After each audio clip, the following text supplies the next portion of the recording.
Olá, seja muito bem-vindo a este terceiro e último bloco do programa Checkmate, que tem a honra de receber aqui o professor, escritor, jornalista, idealizador do Checkmate, Emanuel Barreto.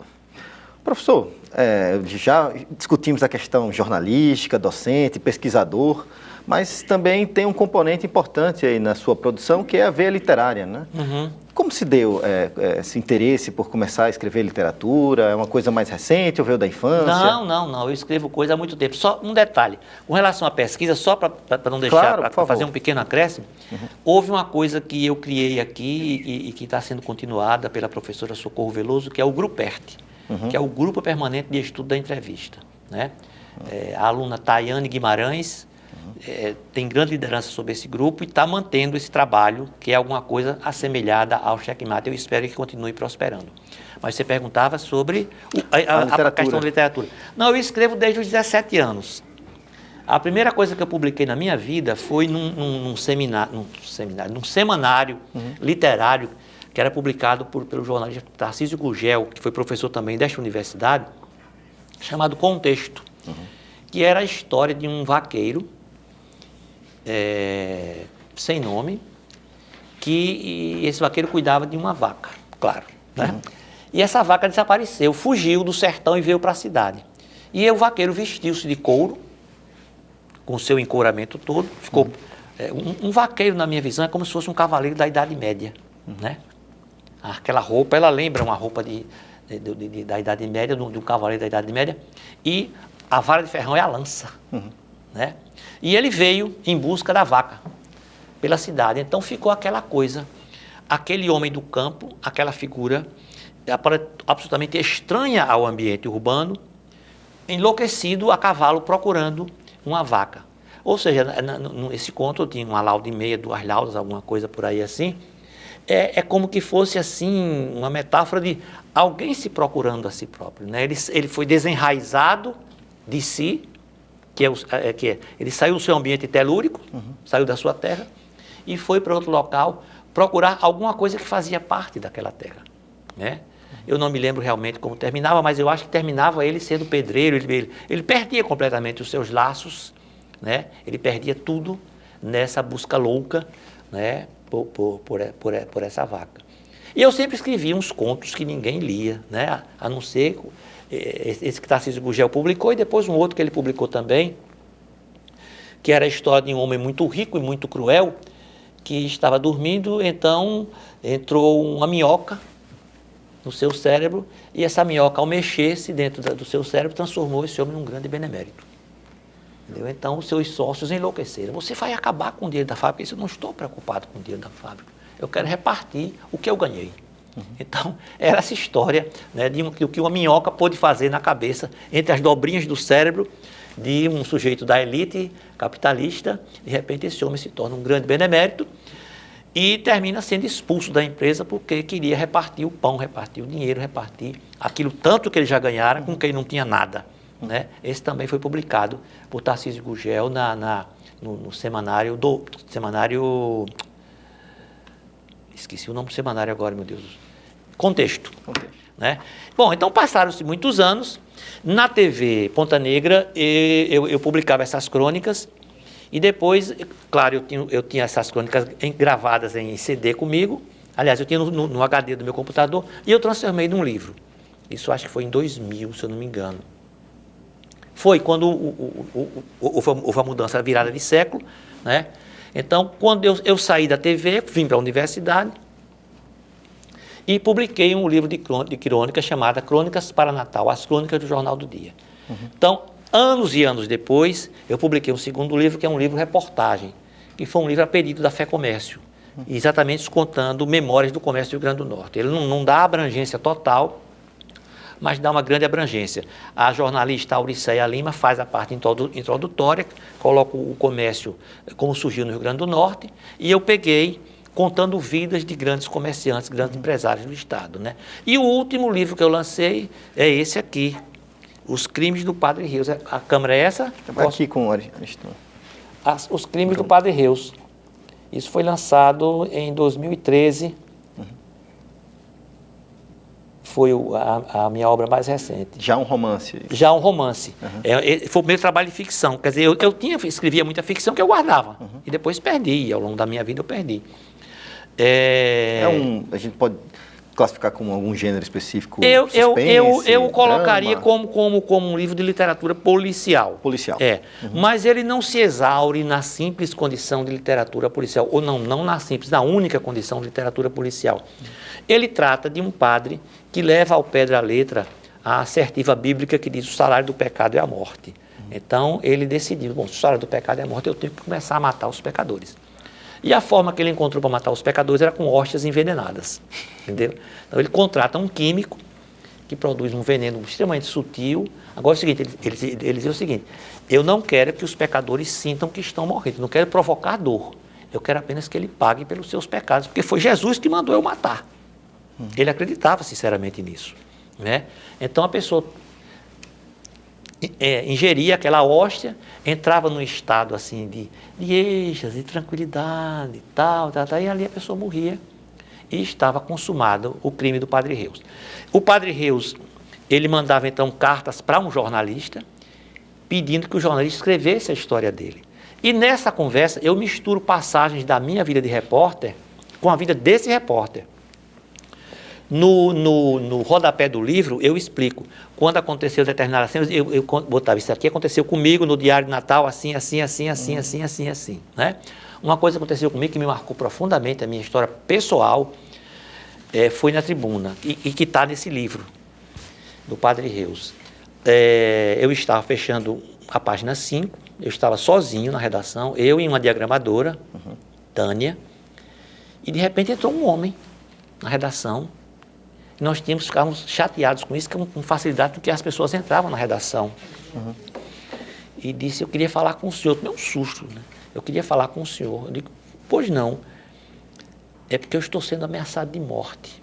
Eu sou um perseguido da ditadura e fui trazido do Rio Grande do Sul aqui para Natal, e eu vou ser morto aqui em Natal. Eu vou ser assassinado. Eu preciso ter um jornalista que conte a minha história, porque senão eles vão me matar aqui em Natal. Eu digo: faça o seguinte, me dê 15 minutos, sente-se aí, nessa cadeira, deixa eu fechar essa página, que eu não posso lhe entrevistar para publicar amanhã, mas eu vou dar cobertura ao senhor. O senhor fique tranquilo que, se for por falta de notícia, o senhor não vai morrer.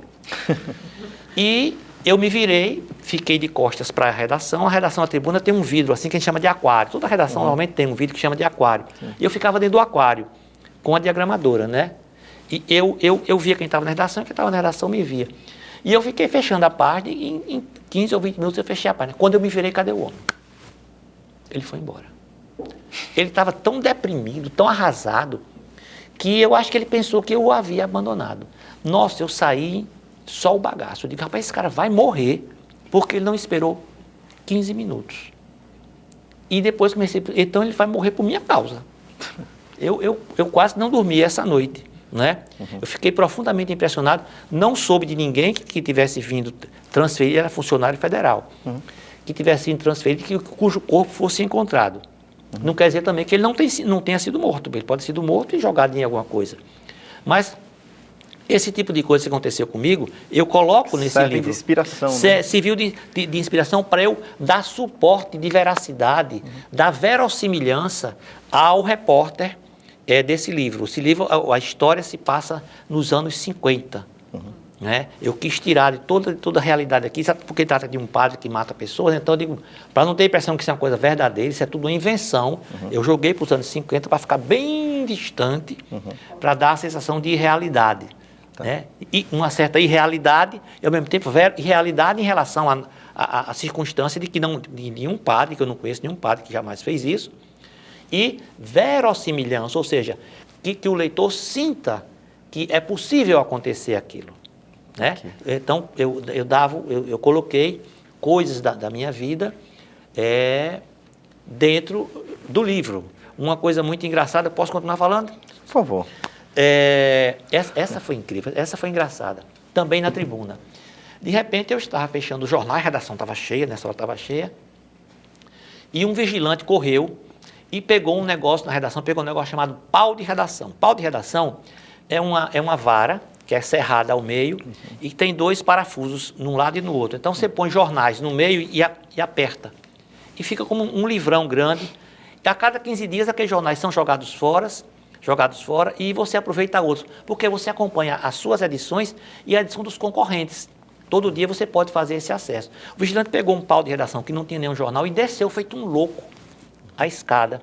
E quando eu vi uma multidão queria invadir a redação, e um homem saltou dentro da redação e o vigilante ficou lutando contra esta pequena multidão que queria invadir a redação. E o vigilante não tinha arma, os donos dos jornais não queriam que ninguém trabalhasse armado, e ele com esse pau parecia uma espada, lutando contra essas pessoas e obrigando as pessoas a descer. Finalmente ele conseguiu fazer essas pessoas fugirem. E eu digo, amigo velho, você está ficando doido? O que foi que você fez para esse povo fazer isso? Não, é o seguinte, eu dei uma surra no meu pai. Eu moro nas Rocas, eu dei uma surra no meu pai. Eu digo, aí foi para cá? Ele disse, claro. Eu digo, por quê? Esse jornal é de Aloysio Alves, e Aloysio Alves é o protetor do povo. Eu vim pedir proteção de Aloysio Alves aqui. Pedir proteção a Aloysio Alves. Eu digo, tá certo. Aloysio Alves não se encontra, o senhor já tem a proteção, o vigilante já bateu nesse povo aí. Pelo amor de Deus, vai embora. Agora, na próxima, o senhor corre para uma delegacia, porque o senhor vai ser preso, mas não vai morrer. Mas não venha mais para cá, porque Aloysio Alves não vem nesse jornal. Então, isso também eu dei um jeito de colocar na história desse jornalista aqui desse livro. Agora, o livro é um livro pesado e ele não se esgota no crime pelo crime. Esse padre, ele tem dramas terríveis de consciência por estar fazendo isso, né? No fundo do fundo, ele tem dramas terríveis de consciência e vai se encaminhando e no fim termina como se fosse uma narrativa de terror, já entrando quase assim num universo, eu não diria de realismo fantástico, porque eu não trabalho com realismo fantástico, mas num universo de sombrio, num universo realmente de uma narrativa de terror, mas termina, apesar de muita gente que morre, de coisas realmente terríveis que acontecem, termina com uma certa mensagem de esperança. Eu não queria terminar um trabalho meu levando ao leitor... Só não vamos revelar, né, professor? A total desesperança. Não vamos revelar. Não vamos revelar. Ainda tem alguns exemplares por aí bem. Em livrarias da cidade. Vamos a mais uma pergunta, nossa. Professor, na sua opinião, quais são as principais mudanças políticas e econômicas que o jornalismo sofreu da época que o senhor era repórter até os dias de hoje? Os jornais, eles sofreram, mudanças econômicas foram muitas, né? Em função de que a concorrência da internet, do jornalismo de internet, ocupou espaço e houve uma migração de aporte publicitário nos jornais. Tanto é que nós perdemos o Diário Natal. Quem pensava que o Diário Natal ia fechar? Né? Perdemos o Diário Natal e perdemos o Jornal do Dia, não o Jornal de Hoje. Isso. Né? Isso recentemente, isso fora os outros jornais que foram fechando aí ao longo do tempo, né? E o jornal que dava a impressão que fecharia em algum tempo, que era a Tribuna, é o jornal que está continuando e tem aí o Novo Jornal. Eu acho que, do ponto de vista político, os jornais eles ainda preservam a sua importância, porque jornal é documento. Eu costumava dizer em minhas aulas, especialmente jornalismo impresso, que o jornal ele tem tanta importância que ele até faz parte da paisagem urbana. Ele está exposto lá nas bancas, né? Dependurado do lado das bancas, ou então colocados uns sobre os outros, sobre o balcão da banca, né? Qualquer que seja essa banca, mesmo que seja uma banca altamente charmosa, que tem umas bancas bonitas por aí, em aeroporto, essa coisa toda.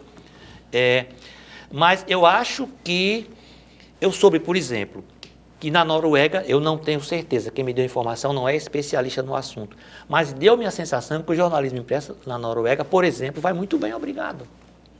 Um jornal na Noruega, eu soube que custa o equivalente a R$20, um jornal diário. E eu soube que os jornais vendem bem, as pessoas leem muito. Quem minha informação não é de gente da área, mas é gente de bom senso que me deu essa informação, né? Agora, acredito que o jornal, ele tem condições... Você pode perguntar, Barreto, quando vai acabar? Aí eu vou dar uma resposta cínica, você vai depender dos patrões. Vai depender dos patrões. Uma solução para o jornal continuar seria talvez enxugar o número de páginas, enxugar o número de cadernos e fazer o jornal mais analítico, mais interpretativo. Porque de nada adianta, digamos, o Brasil ganhar um jogo hoje por 3-1 e no dia do Brasil ganhou de 3-1. Todo mundo já sabe. No WhatsApp, todo mundo vai dar isso nas próprias redes sociais. Acredito que um jornal mais analítico, mais interpretativo, um jornal com mais colunas de opinião, aí o jornal voltaria ao seu formato, ao seu conteúdo primevo. Ou seja, aquele jornal que era eminentemente opinativo. Eu acho que pode ser uma boa saída por aí. Agora, como vai ser, o que vai ser, realmente eu não me arrisco a fazer essa afirmativa, muito embora sinta que o jornalismo diário, ele tem uma tendência histórica talvez a vir a se extinguir. Todavia, eu lembro, eu disse essa frase que eu estou dizendo aqui, eu disse há algum tempo aqui na universidade, num seminário, a que fui convidado a participar, uma frase de Salvador Dalí, que não tem nada a ver com o jornal, mas eu faço um paralelo. Ele teria dito o seguinte: espero que as pessoas, se algum dia eu morrer, o que não é certo, Dalí era complicado, se algum dia eu morrer, o que não é certo, espero que as pessoas nos cafés de Figueres, na Catalunha, digam, Dalí morreu, mas não completamente. Então, eu acho que eu me agarro nessa ideia, que o jornal morreu, mas não completamente. Entendendo? LP, tem gente vendendo LP hoje. LP é um negócio charmoso, você ter discos até antigos, né? Tem gente vendendo LP, gravando LP. Então, nada impede que um empresário que saiba cultivar, cativar um determinado público mais refinado, um determinado público que queira mais opinião e que possa até participar do jornal de alguma maneira, mandar cartas, enfim, não sei, participar, artigos, quem sabe, manter um jornal voltado para uma abordagem mais analítico-interpretativa, com textos maiores e assinados. Bem, professor, infelizmente mesmo, nosso tempo está esgotado. Gostaria de agradecer imensamente, em nome dos alunos também, a sua presença aqui. Foi um bate-papo muito, muito rico.